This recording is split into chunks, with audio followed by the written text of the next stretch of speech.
तो कानपुर में जिस तरह का ये हादसा हुआ, 5 जिंदगियां जलकर खाक हो गई। कानपुर में आग ने 5 लोगों की जिंदगी को जलाकर स्वाहा कर दिया। इसके बाद बाजारों और आवासीय परिसरों में फायर सेफ्टी के इंतजामों को लेकर सवाल उठ रहे हैं।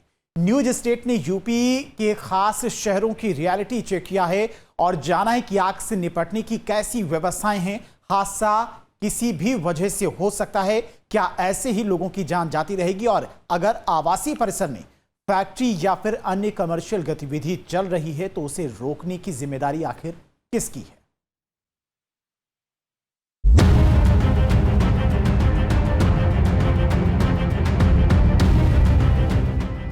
संकरी गलियों में बनी ये बड़ी बड़ी इमारतें भले ही लोगों को आशियाना देती हैं, लेकिन कई बार यही बिल्डिंग लोगों के लिए काल साबित हो जाती हैं। अक्सर शॉर्ट सर्किट या ज्यादा हीट होने से एसी कंप्रेसर में आग लगने की घटनाएं सामने आती रहती हैं। ऐसे वक्त में आग बुझाने के लिए पर्याप्त उपकरण नहीं हो तो फायर ब्रिगेड के भरोसे नहीं रहा जा सकता, क्योंकि जब तक फायर ब्रिगेड की गाड़ियां मौके पर पहुंचती हैं तब तक आग बेकाबू होकर तबाही मचा चुकी होती है। कानपुर के चमनगंज में छोटी छोटी जगह पर 5 से 8 मंजिला इमारतें बना दी गई हैं, जिनमें आग से सुरक्षा के इंतजाम भी भगवान भरोसे हैं। कानपुर में विभागों की अनदेखी ने एक ही परिवार के 5 लोगों की जान ले ली। दरअसल जिस मकान में लोगों की जान गई, आग लगी, वह मकान अवैध रूप से बनाया गया था। इतना ही नहीं, वहां पर गलत तरीके से व्यावसायिक गतिविधियों का संचालन भी किया जा रहा था। वहां पर अवैध तरीके से जूते का कारखाना चल रहा था। इसी तरीके का नज़ारा कानपुर में तमाम जगहों पर देखने को मिलता है, जहां पर मानकों को अनदेखा कर, मानकों को ताक पर रख करके इमारतों का निर्माण किया जा रहा है। सकरी गलियों में 5 मंजिला, 6 मंजिला, 7 मंजिला, 8 मंजिला तक इमारतें तान दी गई हैं, जहां पर फायर फाइटिंग के कोई भी इंतजाम नहीं है। ना तो वहां पर फायर एक्सटिंग्विशर लगाए गए हैं और ना ही वहां पर पानी को स्टोर करने के लिए कोई व्यवस्था है। नज़ारा आप देख सकते हैं सामने की तरफ कि अगर यहाँ पर फायर ब्रिगेड की गाड़ी को भी जाना पड़े तो उसको भी जाने में वक्त लगेगा। दरअसल गलियां और सड़कें बहुत सकरी हैं, लेकिन इमारतें बहुत ऊंची ऊंची हैं। ऐसे में अगर इन इमारतों में आग लगेगी तो यह लाक्षाग्रही साबित होंगी और यहाँ पर रहने वाले लोगों की जान जाना लगभग तय है। वहाँ से आग लगने की स्थिति में बच पाना बेहद मुश्किल होगा। जिम्मेदार अधिकारी हादसा होने के बाद 1-2 दिन अभियान चला करके तमाम जगहों पर चेकिंग करते हैं, कुछ कार्रवाइयाँ भी करते हैं, लेकिन ये कार्रवाइयाँ टाइम फिक्स हो जाती हैं और कोई ठोस रणनीति नहीं अपनाई जाती। यही वजह है कि अवैध निर्माण लगातार होते जा रहे हैं और लोगों की जान को जोखिम में डाला जा रहा है। इसी तरीके से अगर ये निर्माण जारी रहे और इनकी अनदेखी की गई, आप देख सकते हैं कि तमाम इमारतें ऐसी हैं जिनमें न केवल फ्लैट्स बने हुए हैं बल्कि व्यावसायिक गतिविधियां भी संचालित की जा रही हैं। बेसमेंट में दुकानें संचालित हो रही हैं, तमाम दुकानें मकानों में बनी हुई हैं, लेकिन यहाँ पर फायर फाइटिंग के कोई भी इंतजाम नहीं है। यहाँ इन इमारतों में बेसमेंट भी बनाए गए हैं। सबसे हैरानी की बात यह है कि इनमें व्यावसायिक गतिविधियों को संचालित किया जाता है। इस इलाके में स्थित अधिकतर इमारतों में चमड़े से संबंधित काम होता है, जिसमें अत्यधिक ज्वलनशील पदार्थ का इस्तेमाल किया जाता है। ऐसे में ये इमारतें यहाँ रहने वाले लोगों के साथ साथ आस पड़ोस के लोगों के लिए भी खतरा बनी हुई हैं। दरअसल मानकों को ताक पर रख करके इमारतें बनाई गई और उसमें कॉमर्शियल एक्टिविटीज को अंजाम दिया जा रहा है। बेहद ज्वलनशील पदार्थों के साथ यहाँ पर काम किया जा रहा है। यही वजह है कि हादसा पेश आया और जिसमें 5 लोगों को अपनी जान गंवानी पड़ी। सभी लोगों की संवेदनाएं इनके साथ में है, लेकिन ये नज़ारा केवल इस घर का नहीं है। आप देखेंगे इस क्षेत्र में हर जगह पर कॉमर्शियल एक्टिविटीज़ को अंजाम दिया जा रहा है। घरों में गोदाम बनाए गए हैं, घरों में कारखाने बनाए गए हैं। आप बगल की इमारत को देख लीजिए कि ये 6 मंजिला इमारत बिना मानकों के यहाँ पर मानकों को ताक पे रख करके तान दी गई। इसी तरीके का नज़ारा पूरे क्षेत्र में देखने को मिलता है और घनी आबादी वाले इलाके में इस तरीके की स्थितियां अक्सर बेहद घातक साबित हो जाती हैं।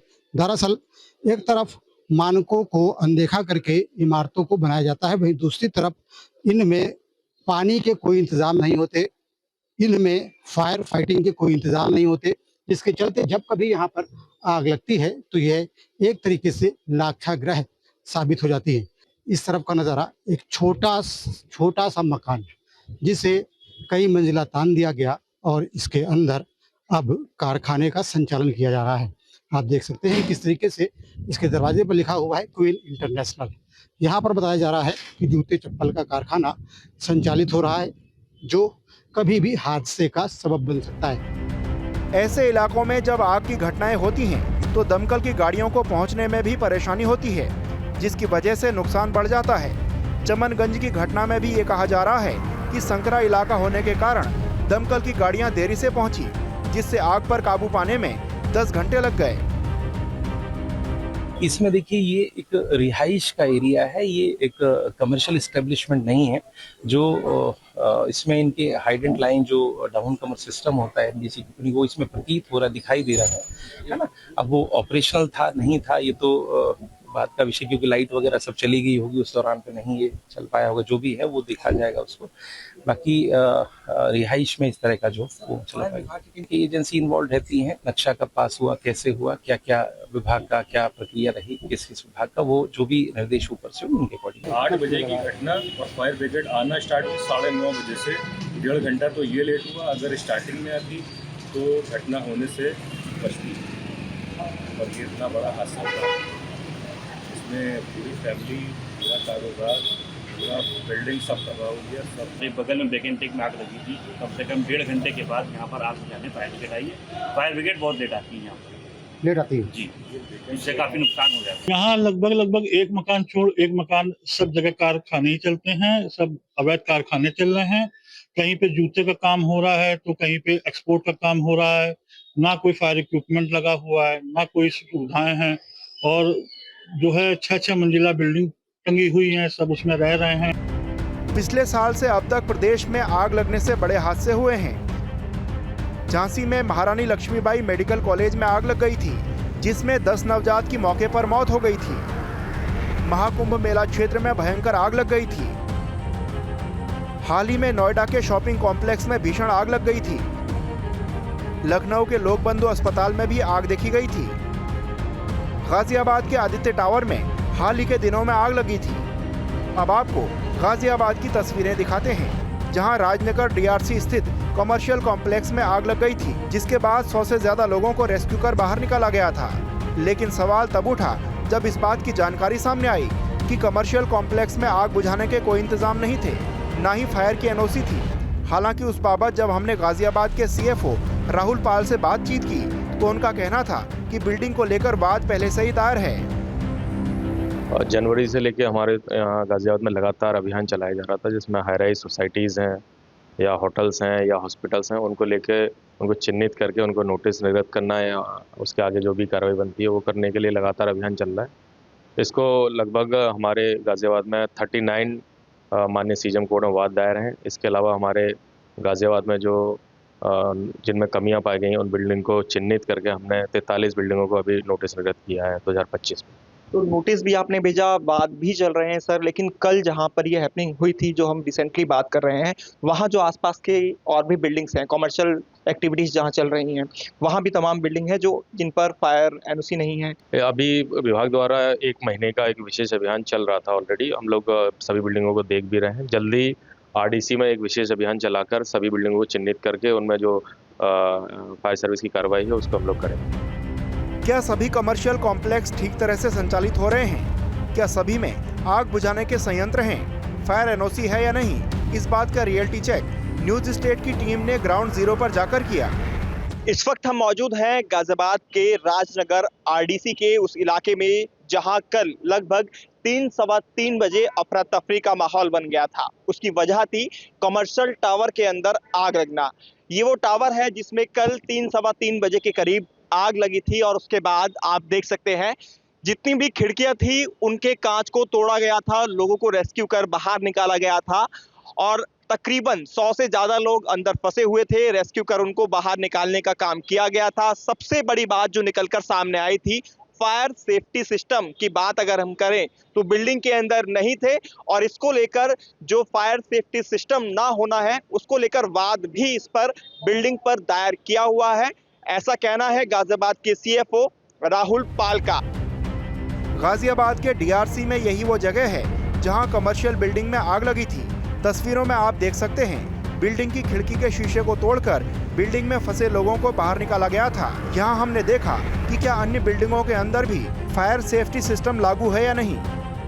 इस वक्त हम मौजूद हैं गाजियाबाद के आरडीसी के ही दुर्गा टावर के अंदर और यहाँ की जो तस्वीरें हैं वो मैं आपको दिखाना चाहूँगा। दरअसल इस टावर में भी कहीं पर भी आग बुझाने के जो उपकरण होने चाहिए वो नहीं है, ना ही एनओसी यहाँ पर है। और ये बात खुद गाजियाबाद के जो सीएफओ हैं राहुल पाल, उनका कहना है। मैं चाहूँगा ऊपर की तस्वीरें आपको दिखा दें।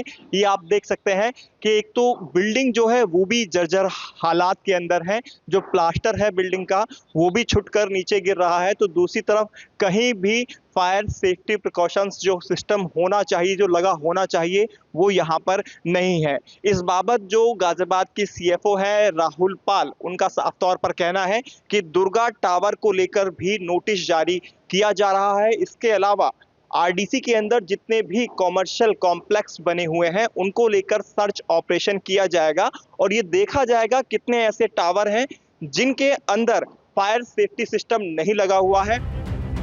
कानपुर में जिस तरह से अग्निकांड में कई लोगों की जान चली गई, इसके बाद बहुमंजिला इमारतों में आग बुझाने के इंतजाम को लेकर बार बार सवाल उठते हैं। वाराणसी में भी रेजिडेंशियल और कमर्शियल कॉम्प्लेक्स में आग बुझाने के कोई भी इंतजाम नजर नहीं आए। शहर के मुख्य ऑटो पार्ट्स मार्केट में यही हालत है। इस समय हम वाराणसी में ऐसी ही एक कॉम्प्लेक्स में हैं जहां पर व्यापारिक प्रतिष्ठान भी हैं, आप देख सकते हैं। इसके साथ ही ऊपर की मंजिलों पर जो है रेसिडेंस भी है। यहाँ पर हम आगे बढ़े तो कहीं पर भी आग बुझाने के कोई भी फायर एक्सटेंशंस नज़र नहीं आते, कहीं भी आग बुझाने का कोई भी इंतज़ाम नज़र नहीं आता। यहाँ पर जो लोग हैं उनसे हम बात करते हैं कि आखिर वो किस तरीके से इसे देखते हैं। हमारे साथ कुछ लोग हैं। ये बताइए कि जो कानपुर में हादसा हुआ, वाराणसी में भी लगातार हम कई शॉपिंग कॉम्प्लेक्स, रेसिडेंशियल कॉम्प्लेक्स में जा रहे हैं, आग बुझाने के इंतजाम नहीं दिखते, कितना खतरा रहता है? नहीं, आग बुझाने के सारे अरेंजमेंट किए जाते हैं, शासन के द्वारा लगवाई जाती हैं, सारी व्यवस्थाएं होती हैं। हाँ, लेकिन कभी कभी थोड़े पुराने होने की वजह से उनकी रीचेकिंग नहीं होती है। उस फिटमेंट पे भी सरकार को ध्यान देना चाहिए जी। और आग की हानि व्यापारी हो, चाहे रेजिडेंशियल एरिया हो या किसी भी तरीके के एरिया हो, उसमें अगर जान मान की हानि होती है तो बहुत ही दुखदायी और पीड़ादायक होता है। तो इसके लिए मैं सरकार से और जिला प्रशासन अधिकारियों से भी निवेदन करता हूँ कि एक इसकी क्रॉस टीम भी बननी चाहिए। एनओसी देते समय व्यापार मंडल के साथी हों, उसमें क्षेत्रीय नागरिक हों, कॉम्प्लेक्स के वो लोग भी हों कि जिनके भी आधार और जिनके उससे क्लीन चिट मिले कि हाँ हमारे यहाँ सारे मानक की व्यवस्थाएं सुरक्षित, सरकार के द्वारा जो एनओसी दी गई है वो सही है या नहीं। पहले ये देख लें कि अग्नियंत्र का सामान है कि नहीं है, ये चीज़ को पहले ध्यान पे रखते हुए तभी एनओसी दिया जाता है, तो ज़्यादा अच्छा रहता है। उसके बाद बनने के बाद कोई भी कॉम्प्लेक्स वाले ये नहीं चाहते कि हमारा पैसा फिजूल खर्च हो या कुछ भी हो, तो उसकी वजह से पहले इसको अग्नियंत्र का व्यवस्था पहले व्यवस्था बनाकर तभी देना चाहिए इस चीज़ को। देखिए लोग लगातार कह रहे हैं कि जो सुरक्षा है उस पर कोई समझौता होना नहीं चाहिए। इस समय हम वाराणसी के जो मुख्य बाजार नदेसर के वहाँ एक शॉपिंग कॉम्प्लेक्स में है। ये शॉपिंग कॉम्प्लेक्स भी है, ऊपर रेजिडेंशियल कॉम्प्लेक्स भी है, जैसा कि आप तस्वीरों में देख सकते हैं। मगर कहीं पर भी आग बुझाने का कोई भी फायर टेंडर या फायर एक्सटेंशंस आपको नज़र नहीं आएगा। यानी कि अगर यहाँ नीचे दुकानें हैं, जिस तरीके से कानपुर में जूते बनाने वाली फैक्ट्री से आग की शुरुआत हुई और पूरा जो बहुमंजिली इमारत है उसमें आग लग गया, अगर इस तरीके की कोई भी दुर्घटना यहाँ होती है तो आग बुझाने का कोई इंतज़ाम यहाँ फ़िलहाल तो दिखाई नहीं देता है। ऐसे में सवाल ये उठता है कि आखिर जब इस तरीके का इंतज़ाम होगा, जहाँ पर आग बुझाने तक के इंतज़ाम यहाँ पर नहीं दिखाई दे रहे हैं, कोई भी इस तरीके का इंतज़ाम नहीं है कि आग अगर थोड़ी सी फैलती है तो उसे कैसे बुझाया जाए, तो ये सरासर लापरवाही दिखाई देती है। अब मेरठ के हालात भी आपको दिखाते हैं। क्या यहाँ आग से निपटने के इंतजाम काफ़ी हैं? क्या सब कुछ राम भरोसे चल रहा है? इसका जायजा न्यूज स्टेट की टीम ने मेरठ रेंज के नामचीन कमर्शियल टावर अभिक्रम कॉम्प्लेक्स में जाकर लिया। जहाँ मैं खड़ा हूँ मैं बोतल पर हूँ और यहाँ से लगभग 6 मंजिला ऊपर तक ये कॉम्प्लेक्स है। अगर बात करें इस कॉम्प्लेक्स में ऑफिसेस की, तो लगभग 6 बड़े ऑफिस इसमें मौजूद हैं और लगभग 1000 कर्मचारी एक साथ बैठकर काम करते हैं। इस तरीके की फायर लाइन यहाँ पर डाली गई है। किसी भी तरीके का अलर्ट होने पर इस प्रकार के लॉजिक जो है तुरंत एक्टिवेट मोड में आ जाएंगे। ये बड़ी होस लाइन भी यहाँ से लेकर जो है ऊपर जो इमारत की अंतिम तल है वहाँ तक पहुँच रही है। फायर नोजल्स भी जो है वो चारों तरफ लगाए गए हैं अगर किसी प्रकार का भी यहाँ पर लगे, जगह जगह लगे हुए स्मोक डिटेक्टर को जैसे फील होगा कि कोई आग जैसी कांड हुई है, कोई चिंगारी निकली है, कोई धुआं सेंस हुआ है, तो तुरंत ये फायर लाइन्स जो है काम करना शुरू कर देगी और